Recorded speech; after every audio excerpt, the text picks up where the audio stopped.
안녕하세요. 북표입니다. 북튜버 채널을 개설을 하고 처음으로 고른 책이 좀 어려운 책일 수도 있는데요. 인공지능 윤리로 갓생 살기란 책입니다.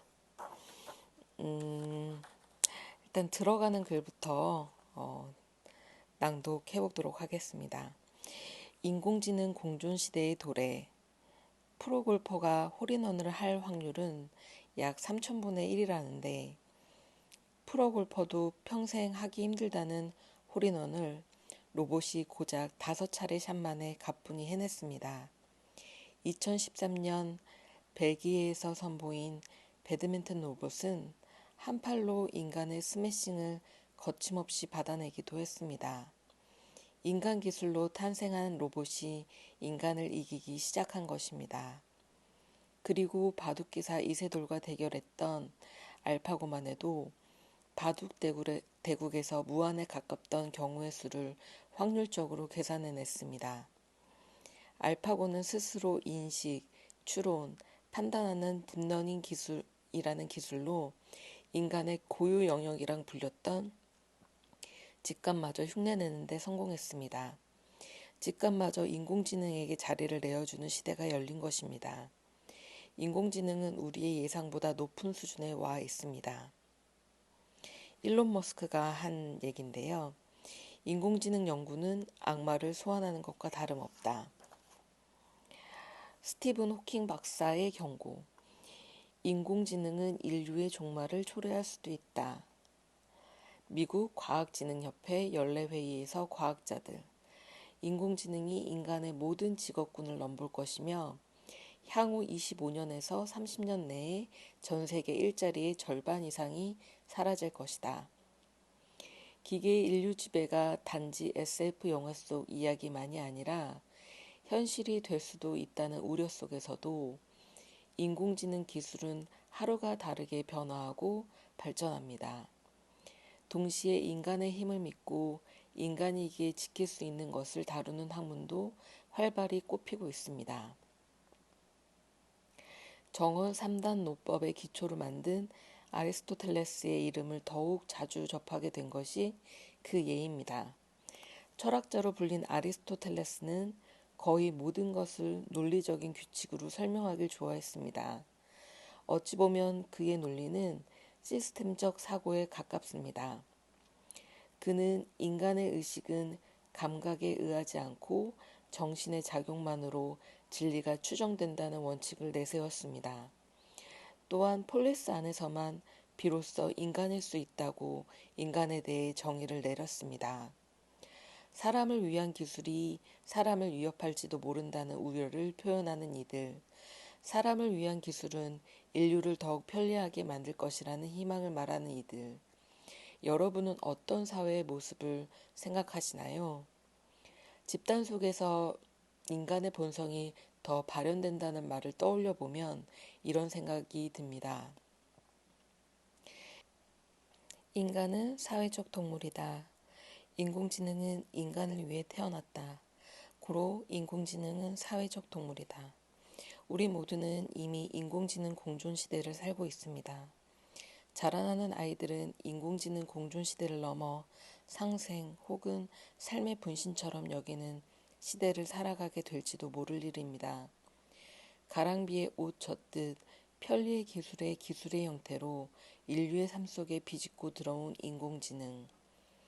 우리가 말하는 인공적 진리, 즉 인간처럼 사고하는 시스템은 이런 아리스토텔레스를 닮아 있지 않을까? 라는 질문을 가지고 인공지능에 관심을 가지고 계신 분들과 이 책을 시작하게 되었습니다. 인공지능과 공존하는 이 시대에 이 책을 통해 인공지능의 기술을 더 나은 삶을 위해 누리려 갓생하시기를 소망합니다. 이성태, 윤미선, 차규리, 성하나. 이 책은 크게 두 챕터로 나눠져 있고요. 첫 번째는 인공지능 공존사회, 두 번째는 인공지능 윤리사회. 인공지능의 정의.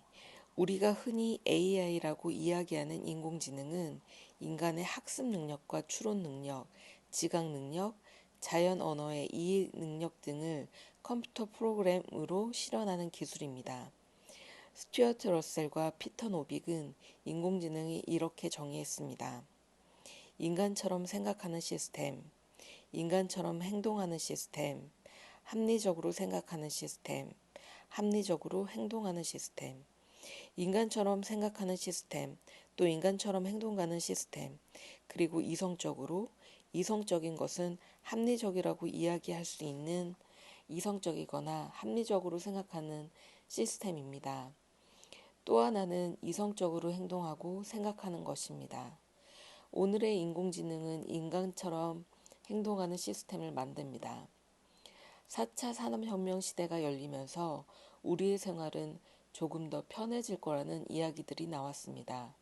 특히 인공지능을 통해서 기술을 통해서 조금 더 불균형과 차별에 대한 해소가 가능해질 것이고 인간과 인공지능이 공존하면서 인간은 조금 더 편해질 거라는 측면과 그 반대의 이야기가 나왔습니다. 여러 가지 윤리적인 문제가 발생할 것이고 인공지능이 확대돼 로봇이 이 세상을 지배할 인간은 멸망할 것이라는 이야기였습니다. 인공지능 기술의 기대와 두려움의 시선 속에서 우리가 본질적으로 고민해 보아야 할 문제가 있습니다. 어떤 기대나 어떤 두려움이나 누구를 중심으로 보아야 하는가입니다. 이것은 곧 사고와 행동 중심에는 인간이 있습니다. 인공지능 기술 중심이 아닌 인간 중심으로 놓고 보면 아무런 문제가 발생하지 않을 수도 있다는 말입니다. 인공지능 특이점, 기술이 인간을 초월하는 순간이 온다. 인공지능 이야기를 살펴보면 특이점이라는 부분이 있습니다. 구글 기술이사이자 과학자이며 미래학자이기도 한 레이 커즈와일은 그에 져서 특이점이 온다 해서 특이점을 이렇게 정의했습니다. 어느 시점에 오게 되면 인간의 기술을 이길 것이다. 즉, 기술이 인간을 초월하는 순간이 온다는 말입니다. 인공지능을 연구하는 사람들은 그 시기를 2045년쯤으로 예상하고 있습니다. 하지만 그 근거가 명확하지 않습니다. 지금으로부터 20년 뒤의 세상과 기술이 어떻게 발전할지 모릅니다. 그래서 레이 커즈 와일이 말한 특이점, 기술이 인간을 초월하는 순간에 관한 해석은 현재 진행형으로 이해해야 합니다. 기술의 특이점, 기술과 인간이 협업이 이루어지는 시대에 대한 해석, 인공지능의 특이점을 살펴보기 전에 먼저 기술에 대한 특이점에 대해 살펴볼 필요가 있습니다. 기술의 특이점이란 사람들이 했던 일들을 기계가 대신하는 순간 사람이 할 일이 더 이상 없어지는 경우를 말합니다. 컴퓨터 과학자이자 SF 소설가인 베너빈지는 1981년 발표한 글 진정한 이름들에서 기술의 특이점을 언급하고 1993년 기술의 특이점 논문을 발표했습니다. 기술의 특이점은 2005년부터 2030년 사이에 출현할 것이라고 했습니다. 바로 반도체 때문입니다. 반도체의 집적도 발전 속도에 따라 초인간 지능이 나타날 것이며 그 시기가 2005년에서 2030년 사이로 예측했습니다. 또한 1993년 발표한 논문에 따르면 베너빈지는 인간을 능가하는 지능이 발전을 주도한다면 발전 속도는 훨씬 빨라질 것이라며 현재의 우리가 과거의 우리와 완전히 다른 상황으로 접어들 것이라고 주장하기도 했습니다. 미래학자 레일 커즈와일은 2018년 제21회 세계 지식 포럼에서 유전공학, 나노기술, 로봇공학 등 이른바 GNR 기술에서 급격한 발전이 이루어지면서 특이점의 시대가 가까워지고 있고 가장 큰 변화는 우리 인체에서 일어날 것이라고 했습니다. 당시 포럼에서 레이 커즈와일이 이런 말을 했습니다. 2030년에는 인간의 뇌를 인공지능과 연결하는 인터페이스 기술이 나올 것입니다. 인간의 뇌는 AI와 만나 더욱 뛰어난 지능을 갖추게 될 것입니다. 또한 그에 져서 특이점이 온다 해서 99개의 특이점이 99년 안에 올 것이라고 언급했습니다. 특이점은 우리가 인공지능에 의해서 사람이 멸망하거나 멸종하는 인류 종말을 말하는 것이 아닙니다.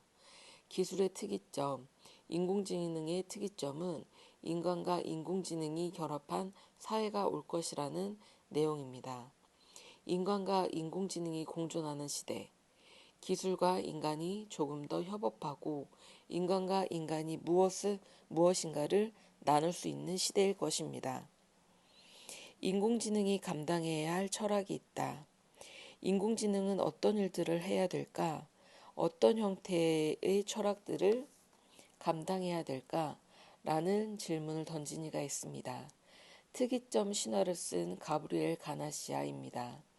그는 인공지능 전문가, 철학자, 인지과학자, 파리 6대학 정보과학 교수이자 동대학의 정보학 연구소에서 인지모델과 기계학습 등 인공지능에 관한 연구팀인 아카사의 수장을 20년 이상에 걸쳐 맡고 있습니다. 가브리엘 가나시아 교수가 던진 질문 속에는 철학이라는 단어가 있습니다. 그의 이력에서 소개된 바와 같이 과학자인 동시에 철학자입니다. 공학도가 철학을 함께 전공한 배경에는 부모님의 영향이 있었습니다. 가브리엘 가나시아 부모님은 대학교에 들어가면 성실하게 공부할 거라 라는 말씀을 하셨고 그 이야기를 듣고 대학에서 철학을 복수 전공했습니다. 철학을 위한 철학이 아닌 기술을 위한 철학의 문은 그렇게 열렸습니다. 인공지능 기술 발전이 인류 행복한 꿈과는 다른 방향이 될 수 있다는 비관론이 나오고 있는 상황에서 가브리엘 가나시아 교수 같은 철학자이자 과학자인 이들의 역할이 중요해졌습니다. 가브리엘 가나시아 교수는 반복해서 우리에게 개연성이 높은 냉정한 논의를 하자라는 극히 정통적인 메시지를 던집니다. 이는 그에 져서 이제 슬슬 인공지능의 진실을 이야기하자 하야카와 쇼보를 통해 엿볼 수 있습니다. 그는 과학시대에 있어서 미래를 논할 때 다음에 세 가지 개념으로 구별한다고 하였습니다. 가브리엘 가나시나의 미래를 논하는 세 가지 개념. 1번 개연성. 반드시 확실하진 않지만 어떤 사건이 일어날 확률이 높다. 2. 가능성. 어떤 사건이 일어날 가능성이 있지만 실현되리라 보장된 것도 아니다. 3번 신빙성. 많은 사람이 일어날 것이라고 생각은 하고 있지만 그에 대한 개연성도 가능성도 없다. 인공지능은 반드시 확실하진 않지만 어떤 사건이 일어날 확률이 높다라고 합니다. 어떤 사건이 일어날 수도 있을 거라는 개연성이 있지만 실현되리라는 보장된 것도 아닌 가능성이 있는 것. 그것이 바로 인공지능이라고 했습니다. 그리고 마지막으로 많은 사람들이 그런 일들이 일어날 것으로 생각을 하고 있지만 그에 대한 어떤 개연성이라든가 가능성도 없다는 신빙성을 언급했습니다. 일어날 확률이 높은 순으로 나열하면 개연성, 가능성, 신빙성의 순서입니다. 즉 개연성이 높은 논의야말로 냉정한 논의라 볼 수 있다는 것입니다. 또한 개연성 있는 사건이 일어날 수도 있지만 확실하지는 않고 많은 사람들이 생각은 하지만 그 생각에는 개연성도 가능성도 없다. 인공지능 연구 분야의 대가인 가브리엘 가나시아 교수의 이야기를 통해 본 내용은 굉장히 모호합니다. 하지만 인공지능을 우리가 살고 있는 세상에 비교하면 그의 논리가 더 쉽게 이해됩니다. 우리는 불완전한 세상에 살고 있다. 인공지능은 우리와 공존한다. 인공지능은 불완전한 세상에 살고 있다. 그렇기에 인류가 인공지능과 공존할 경우 완벽한 것이 아니라 계속해서 협의점을 찾아가는 그런 역할 속에서 우리는 살고 있습니다. 벌어질 수 있는 일에 대한 상상은 해볼 수 있지만 과연 그것들이 어떤 형태로 어떻게 실현할 수 있는지는 미지수이기에 우리가 모두 고민할 필요성이 있습니다. 그렇기에 가브리엘 가나시아 교수가 말하는 개연성은 다시 다가올 시대에 대한 희망의 메시지가 될 것입니다. 반드시 확실하지는 않지만 어떤 사건이 일어날 확률이 높다. 인공지능은 우리와 공존한다. 인공지능은 어떤 사건이 일어날 확률이 높다. 이것이 사건, 사고와 관련된 부정적 요소를 최소로 낮춰 인공지능 공존 시대에 인간과 인공지능이 함께 살아가는 희망적 방향으로 가능성을 높인다면 말입니다. 인공지능의 발전. 인공지능의 기틀을 마련한 존 메카시. 존 메카시가 최초로 인공지능에 대한 용어를 사용했습니다. 그는 LISP, 인공지능 소프트웨어를 만들기 위하여 사용하는 프로그래밍 언어 중 하나였으며 현재는 사용하지 않는다고 합니다. 이라는 언어로 인공지능에 대한 이야기를 최초로 꺼낸 인물입니다. 1956년 세계적인 전산학자들과 함께 진행한 다트머스 대학 학회에서 존 메카시가 인공지능이라는 용어를 처음으로 만들었으며 인공지능을 고도의 지능을 가진 컴퓨터 디바이스를 만들기 위한 과학과 공학으로 정의했습니다. 존 메카시가 말하는 인공지능은 별도의 시스템이 아니며 별도의 하드웨어가 아니었습니다. 인공지능은 컴퓨터 안에서 일어나는 하나의 메커니즘이며 하나의 소프트웨어라고 했습니다. 인공지능이 가진 메커니즘을 통해서 인간에 대한 해석이나 인간이 가지고 있는 여러 가지 생각들을 도출해낼 수 있다고 본 것입니다. 또한 그가 연구 발표한 리프스 프로그래밍은 자료 구조의 하나로 순서가 매겨진 0개 이상의 원소들의 집합 형태로 된 데이터를 처리하도록 설계되었습니다. 이 방법은 프로그램이 데이터처럼 취급되는 것이 특징으로 프로그램과 자료가 같은 형태이기 때문에 자료 구조가 프로그램처럼 시행됩니다. 프로그램이 자료처럼 연산될 수도 있고 기본 자료 구조가 연결 리스트를 사용하여 일반적인 연산을 수행합니다. 따라서 여러 개의 명제를 모아서 하나의 지식 데이터를 형성하고 필요한 지식을 찾아서 사용하는 일에 알맞게 설계된 언어라고 할 수 있습니다. 존 메카시는 지식은 반드시 명백한 문장을 사용하여 논리적으로 표현될 수 있어야 한다고 개념을 말했습니다. 명백한 문장은 중요성은 논리에 기반한 접근이어야 한다는 것이 주 내용입니다. 존 메카시는 스탠퍼드 인공지능 연구소를 설립한 인물이기도 합니다. 1965년 스탠퍼드 인공지능 연구소를 세우고 인공지능 미래를 설계했습니다. 창립부터 지금까지 스탠퍼드 인공지능 연구소는 인공지능과 관련된 연구를 많이 진행했으며 이 연구소에서 진행된 대표적인 인공지능 연구는 기계지능, 자율주행 차량, 그래픽 인터랙티브 컴퓨팅 등이 있습니다. 그래서 인공지능 연구 분야에서 존 메카시는 중요한 인물입니다. 머신러닝을 처음 사용한 아서 세뮤얼, 머신러닝이란 기계학습이라고도 하며 말 그대로 컴퓨터가 학습할 수 있도록 하는 알고리즘과 기술을 개발하는 분야를 뜻합니다. 이 개념은 1959년 IBM R&D 저널에서 아서 사무엘이 처음 사용했습니다. 기계학습을 기계가 일일이 코드로 명시하지 않은 동작을 데이터로부터 학습하여 실행할 수 있도록 하는 알고리즘을 개발하는 연구 분야라고 정의했습니다. 아서 세뮤얼은 이 머신러닝을 세상에 내놓은 방식은 게임이었습니다. 실제 최초의 성공적인 자기학습 프로그램을 만들어 세상에 내놓았습니다. 그게 1959년 IBM R&D 저널에서 처음 정의를 내릴 수 있었던 배경에는 IBM이 있었습니다. 아서 세무얼은 세계 2차 대전이 끝나고 1949년 뉴욕 포킵스에 있는 IBM에 입사했습니다. 그 후 IBM 최초의 상용 컴퓨터인 IBM 701에서 최초의 체커 프로그램을 만들었습니다. 아서 세무얼은 체커 프로그램은 인공지능을 통해서 컴퓨터가 학습할 수 있는 능력을 부여해야 한 것입니다. 알려진 바에 의하면 아서 세무얼은 사실 체커 게임을 잘 두지 못했다고 합니다. 그가 해낸 것은 컴퓨터가 수많은 게임을 통해 어느 이기는 경우가 많아지는지를 분석했고 프로그램이 이기는 방법을 스스로 학습하게 한 것입니다. 그렇게 스스로 학습한 컴퓨터는 아서 세무얼도 이길 수 없는 수준의 강자가 되었습니다.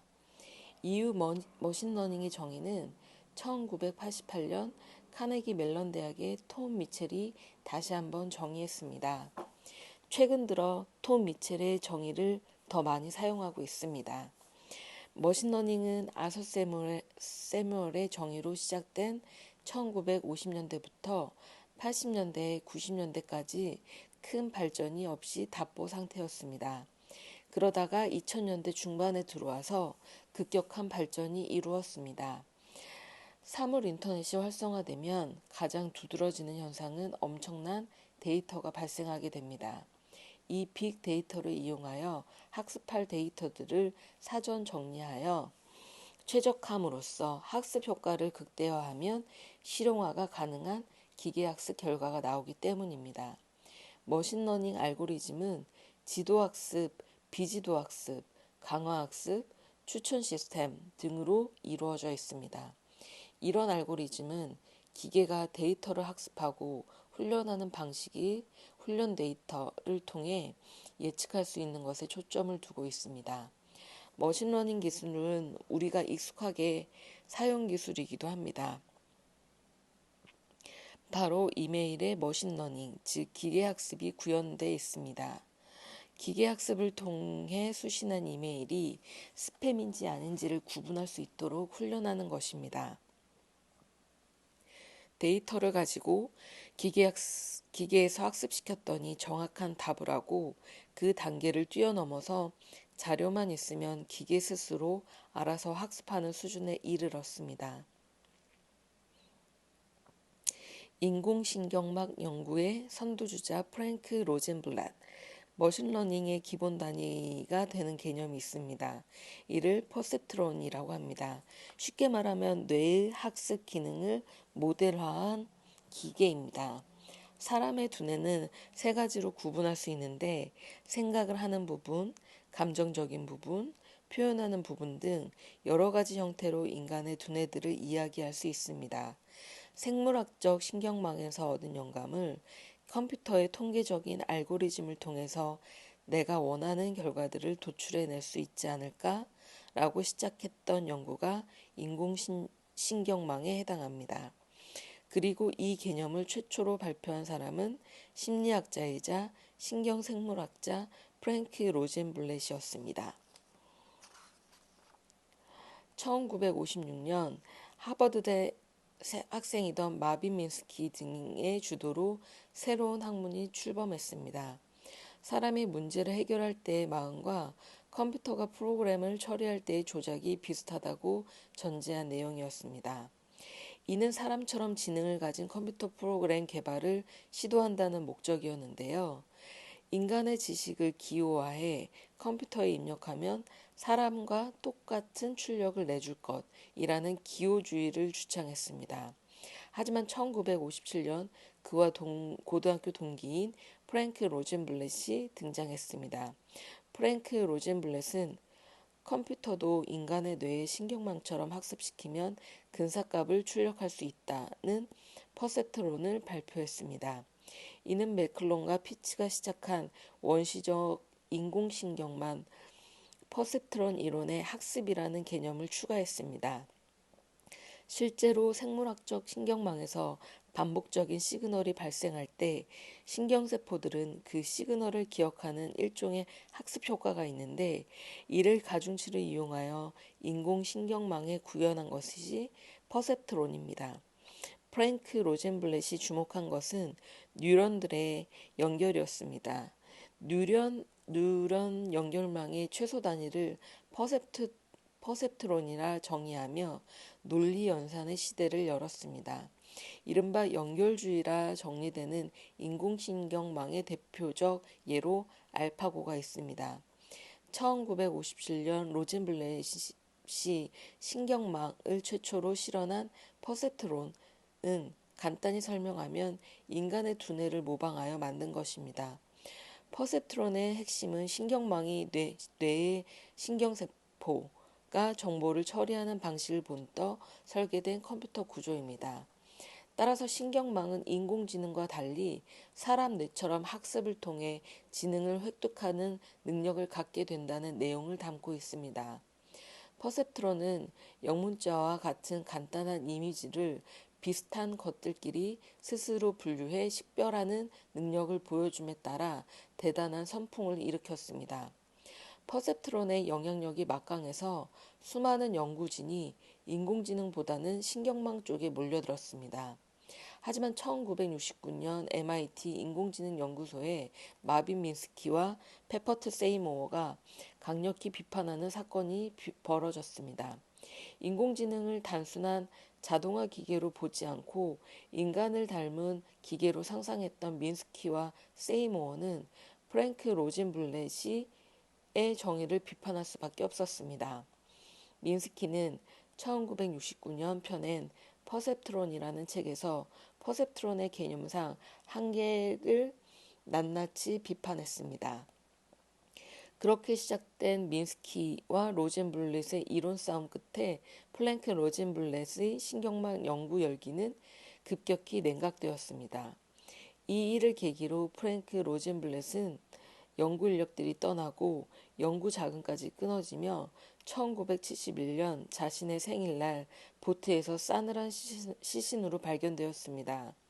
누군가는 사고사일 것이라고, 누군가는 자살했을 가능성이 있다고 말하며 프랭크 로젠블렛이 문을 연 신경망 연구는 1980년대 초까지 진전 없이 지나왔습니다.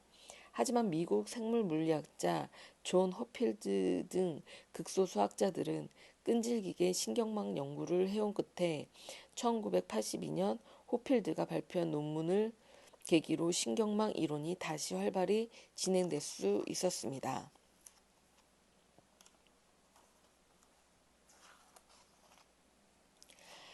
인공지능을 키운 8알, 데이터. 인공지능의 시작, 빅데이터 분석. 2020 구글 IA 포럼에서는 기상 예측을 주제로 포럼을 진행했습니다. 머신러닝을 통해 날씨 예측의 정확도를 높이려는 연구는 꾸준히 전개되고 있었는데요. 구글이 불과 몇 분의 짧은 시간에 정확한 일기 예측이 가능한 AI 시스템의 개발에 활용할 수 있는 연구 성과를 공유한 것입니다. 인공지능을 활용해 약 5에서 10분 만에 최대 6시간까지 강수량 등 기상을 예측할 수 있는 모델을 발표했습니다. 우리가 기상 예측에 대한 부분들이 굉장히 민감할 수 있습니다. 게다가 최근 들어 온난화 현상으로 지구 곳곳에서 벌어지는 기상이변으로 인한 피해를 최소화하기 위해서는 정확한 관측과 예측이 필요해졌습니다. 이 문제는 인공지능을 통해서 데이터를 통해서 할 수 있게 되었다는 말입니다. 변덕스러운 날씨가 오게 되더라도 아주 짧은 시간에 정확하게 예측하고 사람들에게 제공해 주는 일이 앞으로는 더 가능해졌습니다. 3시간 이후의 기상 예보들을 알려주고 해상에서 벌어지는 기상 변화와 파도의 변화가 정보로 제공되는 시대가 열렸습니다. 지각과 학습, 추론으로 도출되는 데이터. 우리는 인공지능의 지각과 학습, 추론을 통해 자료를 분석하고 결과를 도출하는 시대를 살고 있습니다. 그리고 이 중에서 가장 근본이 되는 것은 학습과 추론입니다. 사람은 학습을 통해서 무엇인가를 예측하고 어떻게 되리라는 것들을 이야기합니다. 데이터 중심으로 관찰과 가정을 바탕으로 무엇인가 판단합니다.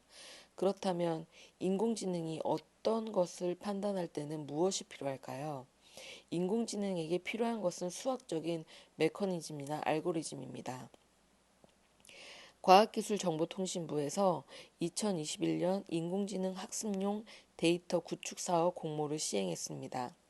2017년부터 시작했으며 2025년까지 1,300종의 데이터 모집을 목표로 하고 있습니다. 과학기술정보통신부에서 대규모로 학습용 데이터를 구축하는 이유는 간단합니다. 데이터가 인공지능에서 핵심이기 때문입니다.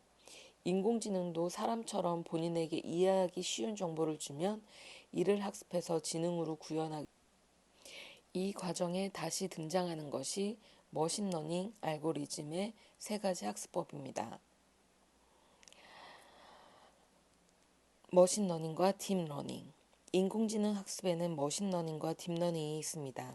머신러닝은 경험을 통해 자동으로 개선하는 컴퓨터 알고리즘의 연구로 컴퓨터가 스스로 학습해서 원하는 결과치를 도출합니다. 딥러닝은 사람의 사고방식을 컴퓨터에 가르치는 기계학습의 한 분야로 다량의 데이터나 복잡한 자료 속에서 핵심적인 내용을 요약하는 기계학습 알고리즘 집합입니다. 앞서 이야기한 인공지능 신경망 구조를 통해서 원하는 결과들을 도출하는 것, 이것이 딥러닝에 해당됩니다. 기계학습과 딥러닝을 살펴보겠습니다. 인공지능에서 구현하는 구체적인 접근 방식은 기계학습에 해당됩니다. 인공지능은 기본적으로 데이터를 가지고 있습니다. 인공지능이 가지고 있는 데이터를 분석하고 분석한 데이터를 통해서 학습하는 것입니다. 저 사람은 어떤 일들을 이렇게 하더라 라는 판단을 학습된 내용을 기반으로 판단하고 예측합니다. 그 다음 단계로 인간의 간섭 없이 기계가 학습한 경험을 토대로 문제를 풀어냅니다. 딥러닝은 더 쉽게 말해 인간의 두뇌 구조를 수학적인 구조로 모델링을 한 것입니다. 사람이 보고 느끼고 생각할 수 있는 건 뇌세포 수억 개가 얽힌 신경망 때문인데 인공지능이 이것을 그대로 모방해 마치 사람처럼 배울 수 있게 됐습니다. 인간의 두뇌하고 똑같은 구조를 만들 수는 없지만 인공지능 신경망을 통해 인간처럼 학습하고 추론하는 방식입니다. 머신러닝을 구현하기 위한 구체적인 기술, 이것들을 우리가 딥러닝이라고 정의할 수 있습니다. 딥러닝 기법들로는 컴퓨터 비전, 음성인식, 자연어 처리, 음성 신호 처리 등이 있습니다. 예를 들어 인공지능에게 고양이가 뭔지 알려주려면 예전에는 일일이 정보를 입력했어야 하지만 지금은 고양이 사진만 여러 장 보여주면 인공지능 스스로 알 수 있습니다. 애플의 시리, 페이스북의 페이스북 앱, 구글의 챗봇 등은 모두 딥러닝을 활용한 인공지능 프로그램입니다. 이런 프로그램의 방법은 단순합니다. 인공지능 스피커에 어떤 이야기를 하면 인공지능 스피커가 알아듣습니다. 그것이 자연어 처리입니다. 이렇게 인간처럼 말하고 쓸 수 있는 그런 기술, 이게 자연어 처리에 해당됩니다. 패턴 인식은 어떤 도형이나 문자나 음성 같은 내용을 식별하고 식별된 정보를 통해 원하는 결과를 만들어내는 것입니다. 가령 우리가 어떤 글씨를 쓸 때 사람마다 글씨를 쓰는 획이 있습니다. 그 획을 통해서 이 사람이 쓴 글씨인지 아닌지를 확인하는 것이 딥러닝 기법인 패턴 인식입니다. 인공지능 신경망 연구는 21세기 들어 획기적인 성과를 내놓기 시작했습니다. 캐나다 토론토대 컴퓨터과학자 제프리 에버레스티 힌턴이 딥러닝의 심층 신경망을 개발했습니다. 제프리 에버레스티 힌턴은 1990년대 후반 영국 런던대에서 뇌생리학자들과 개츠비 연구그룹을 조직했었습니다. 그러다 2004년에는 토론토대에서 엔캡 프로그램을 만들어 컴퓨터 과학자, 생물학자, 물리학자, 뇌과학자들과 공동 연구를 진행했습니다. 이 모임에는 현재 세계를 이끌고 있는 딥러닝의 나머지 축인 얀 랭쿤 뉴욕대 교수와 앤드류 응 스탠퍼드대 교수와 함께 연구했습니다. 그렇게 2012년 6월 스탠퍼드대 앤드류 응은 구글과 추진한 딥러닝 프로젝트인 구글 브레인에서 컴퓨터가 스스로 고양이를 식별하도록 학습시키는 데 성공했습니다. 컴퓨터 프로세서 1만 6천 개와 10억 개 이상의 신경망을 사용해 유튜브에 있는 1000만 개 이상 동영상 중에서 고양이 사진을 골라낸 연구는 아주 유명한 예입니다. 힌턴 교수는 지난 2013년 자신이 세운 머신러닝 업체 DNN 리서치가 구글에 인수되면서 구글 인공지능 연구에 합류하며 구글 나우의 음성인식, 유튜브 콘텐츠 추천 등 다양한 영역의 머신러닝 기술을 적용하기도 했습니다. 한편 뉴욕대 교수인 얀 랭쿤은 얼굴 인식 기술의 대가로 알려져 있습니다. 얀 랭쿤 교수가 페이스북에 합류하며 2014년 97.25% 정확도로 사람 얼굴을 인식하는 딥러닝 기술인 딥페이스를 선보였습니다. 또한 구글이 개발한 바둑 프로그램인 알파고는 2015년 10월 유럽 바둑 챔피언과 벌인 대국에서 5승 무패로 승리를 거뒀습니다. 구글은 딥러닝 소프트웨어인 알파고에 프로 바둑 기사의 대국 기보 3천만 건을 입력한 뒤 알파고 스스로 대국하는 경험을 쌓게끔 했고 2016년 3월 9일부터 15일까지 우리가 모두 잘 아는 이세돌과의 대국을 치르게 되었습니다. 하루 한 차례의 대국으로 총 5회에 걸쳐 서울의 포시즌 호텔에서 진행된 이세돌과 알파고 간의 바둑 대결은 그야말로 전 세계의 관심 집중이었습니다.